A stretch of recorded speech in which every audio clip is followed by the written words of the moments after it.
რუსთაველის განცხადებაში მან ფასი მოთხოვნა გააჩერა, რომ შეუძლებას იმ შემთხვევაში, თუ კი ოპოზიცია იქნება ერთიანი და თვითმმართველობის არჩევნებზე მონაწილეობას არ მიიღება. რა განაცხადია ეს თავად ოპოზიციონერი კოლეგების მისამართი? არ ვიცი, ალბათ სოფლიოში პირველი პრეცედენტია, როდესაც ოპოზიციონერი შემშელობს და მოთხოვნებს უყენებს ოპოზიციას. ეს რამე ჯერ მეგონი კაცობრიობის ისტორიას არ ახსოვს, ესეც მეტყოლებს თავისთავად იმ უმძიმეს მდგომარეობაზე, რომელიც არის დღეს რადიკალურ ოპოზიციაში. ეს თავისთავად კარგია იმისათვის, რომ ქვეყანამ განაგრძოს მშვიდი და სტაბილური განვითარება. გუშინდელ დღეს კიდევ ერთხელ ყველა დარწმუნდა, თუ რამდენად მძიმე მდგომარეობაშია რადიკალური ოპოზიცია. 4 პარტია, 40 NGO, ევროპული ბიუროკრატიის დაფინანსება, მთელი deep state, ყველა ერთად იყო ჩართული და პიკზე 2000 ქართული ხალხი გამოიყვანეს. ეს არის დღეს რადიკალური ოპოზიციის მდგომარეობა.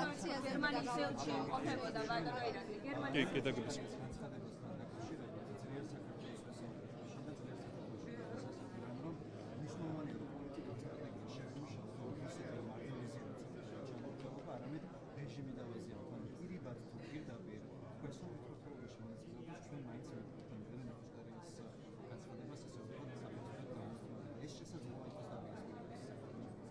რეალურად ყველა ვხედავთ, რომ ერთმანეთში ვერ იყოფენ რაღაცებს ოპოზიციის წარმომადგენლები, არის შიდა დაპირისპირება, კიდევ ერთხელ ვიტყვი, რომ ეს ძალიან კარგია. მათ შორის თვითმმართველობის არჩევნებთან დაკავშირებით არის 2 პარტია, რომელსაც სურს მონაწილეობა, 2 პარტია, რომელსაც არ სურს მონაწილეობა.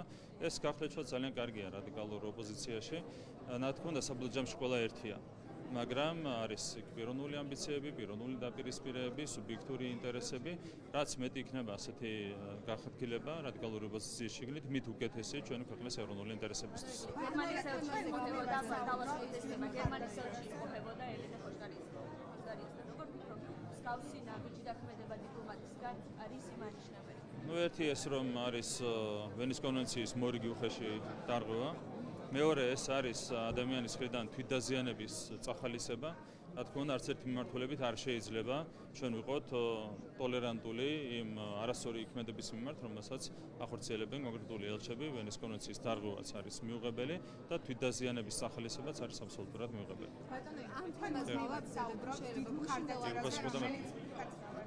მხარდაჭერაზე, რომელიც თქვენს პარტიას აქვს. ქვეყანაში ხედავთ, რომ მოცემულობა არ იცვლება. თუ მართლაც ჯერათ ამ დიდ მხარდაჭერის, რატომ არ განიხილოთ ახალი არჩევნების დანიშნას? ეს იქნებოდა პოლარიზაციის დასრულების. რა მოცემულობა არ იცვლება ქვეყანაში?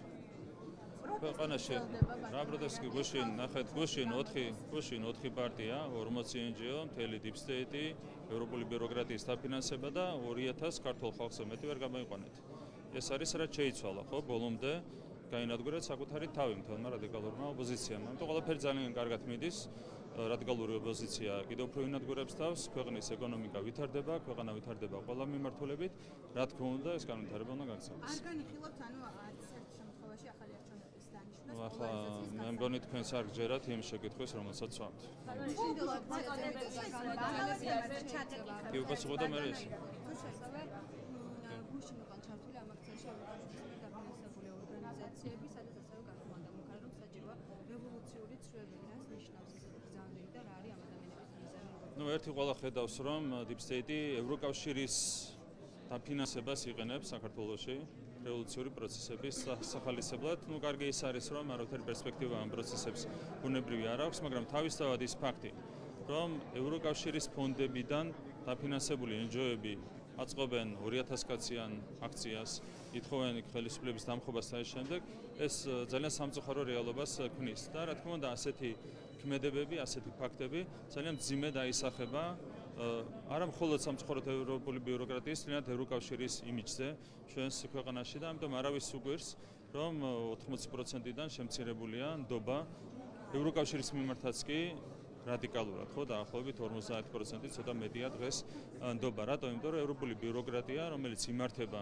deep state-ის მხრიდან, აბსოლუტურად ანადგურებს ქართული საზოგადოების თვალში ნდობას ევროპული სტრუქტურების მიმართ. სამართო პოლიტიკასთან დაკავშირებით მინდა გითხოთ, დღეს თქვენი ინიციატივა ბიუროზე დარეგისტრირდა და უკვე დაიწყო კანონის განკაცრებაზე მუშაობა. კიდევ ერთხელ რომ ვისაუბროთ, რომ არის მნიშვნელოვანი ამ მიმართულებით ამჯერების გადადგმა და რა მოვლენები და შეიცვალა კანონის განკაცრება. ნარკომანია არის ერთ-ერთი სერიოზული სენი. და ჩვენ უნდა დავიცვათ, რა თქმა უნდა, პირველ რიგში ის ადამიანები, რომლებიც არიან მომხმარებლები. ამისათვის არის საჭირო ბუნებრივია ნარკოპოლიტიკის გამკაცრება, განსაკუთრებით რა თქმა უნდა გამკაცრდეს პოლიტიკა ნარკორეალიზატორების მიმართ. და თქვენ ხედავთ რომ მასშტაბური სპეცოპერაცია უკვე ჩატარდა, სადაც დაკავებული იქნა 18 მსხვილი ნარკორეალიზატორი და ამ მიმართულებით მუშაობა ძალიან აქტიურად გაგრძელდება ასევე და დაიხვეწოს კანონმდებლობა იმისათვის რომ ჩვენ მაქსიმალურად ეფექტიანად ვებრძოლოთ ამ მძიმე სენს და დავიცვათ ჩვენი თანამოქალაქეები, განსაკუთრებით ახალგაზრდები ამ მძიმე სენისგან. თქვენ ხედავთ რომ აქაც არის გარე დაფინანსება, გაუმჯობელი გარე დაფინანსება, რომლის დახმარებითაც ვიღაცები ცდილობდნენ წაეხალისებინათ საქართველოში ნარკოტიკული საშუალებების მოხმარება. პოპულარიზაცია ხდებოდა მარიხუანის, კლუბური ნარკოტიკების და ეს შემდეგ. ეს არის კატეგორიულად მიუღებელი, რა თქმა უნდა, ვერავის მივცემთ ამის უფლებას. ასევე თქვენ იცით, რომ ძალიან მნიშვნელოვანი ნაბიჯები გადაიდგა ფსიქოტროპული მედიკამენტების იმპორტის კუთხით, ჩანაცვლებითი თერაპიის სახელმწიფოსკენ წამოღების კუთხით, ესეც ემსახურება თავიდან ბოლომდე იმას, რომ ვებრძოლოთ ნარკოტიკების რეალიზაციას ჩვენ ქვეყანაში. იქნება ეს ეგრეთ წოდებული ლეგალური ფორმა თუ არალეგალური ფორმა.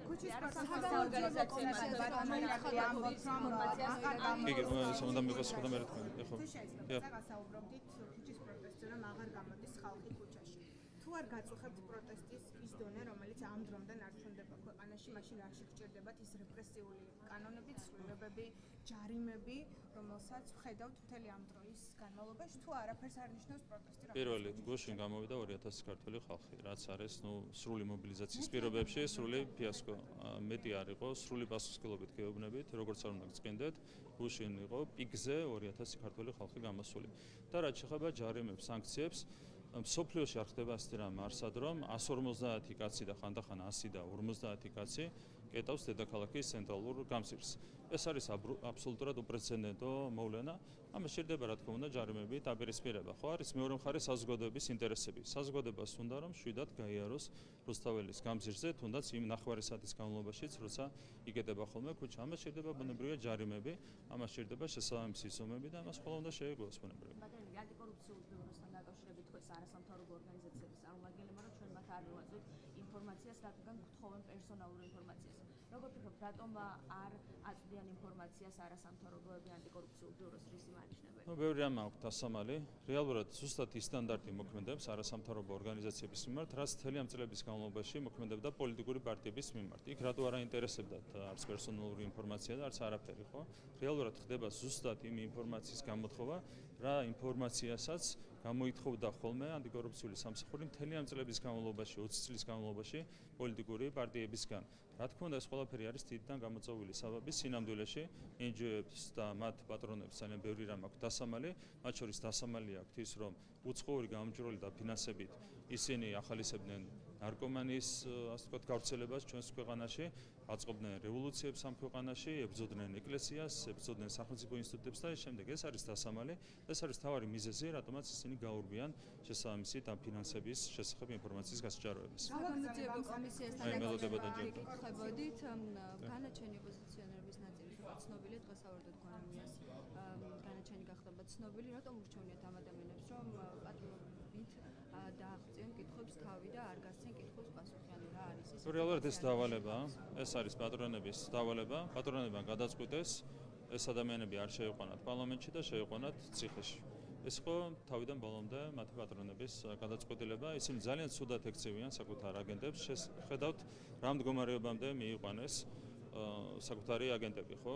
იქ სალომე ზურაბიშვილი გუშინ სრული გადასროფა, გახარია გაქცეულია, სხვა აგენტები არიან საპატიმროში, ასე ექცევა დიპსტეიტი საკუთარ პატრონებს და მე მინდა მიმართო განსაკუთრებით ახალგაზრდებს, რომლებსაც სამომავლოდ შეიძლება ჰქონდეთ პოლიტიკურ პროცესში ჩართვის ამბიცია, ზოგადად აქტიურ საზოგადოებრივ პროცესებში ჩართვის ამბიცია, მე მინდა მათ ვთხოვო, რომ მაქსიმალურ გულისხმობით მოეკიდონ ამ საკითხს, არავითარ შემთხვევაში არ შეიძლება ადამიანი ჩვენი თანამოქალაქე გახდეს უცხოური ძალის აგენტი, იმიტომ რომ აგენტის ხვედრი არის უმძიმესი. თავიდან შეიძლება ვიღაცისთვის იყოს რაღაცნაირად მიმზიდველი ეს საქმიანობა, თუმცა საბოლოო ჯამში აგენტის ხვედრი არის უმძიმესი, რაც ძალიან კარგად გამოჩნდა იგივე გახარია ზურაბიშვილის, ხაზარაძის და სხვა უცხოელი აგენტების ფონზე, გვარამია და შემდეგ აღარ გავაგრძელებ ამ სიას.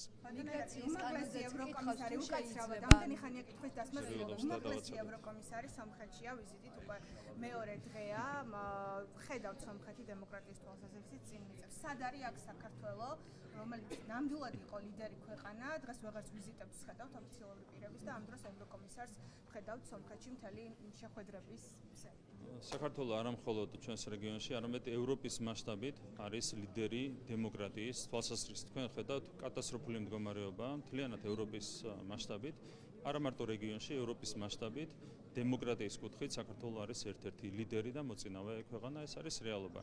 დანარჩენი, რაც შეეხება ევროპის პრობლემებს, ბუნებრივია ამას თავად ევროპამ უნდა მიხედოს. რატომ არავინ გვხვდება აქ, რატომ გვხვდებათ და რატომ არავინ არ ჩამოდის? თქვენ იცით, როდის დაიწყო ეს ყველაფერი 2022 წელს, როდესაც ჩვენგან მოითხოვეს მეორე ფრონტის გახსნა, ომში ჩართვა და ამას მოყვა მერე ზეწოლა, რომელიც დღემდე გრძელდება, თუმცა ხედავთ, რომ ამ ზეწოლას, ქართულ ხალხის ზეწოლას პირველ რიგში და მერე ხელისუფლების ზეწოლას არ აქვს არავითარი ეფექტი. სამომავლო ორგანიზაციებთან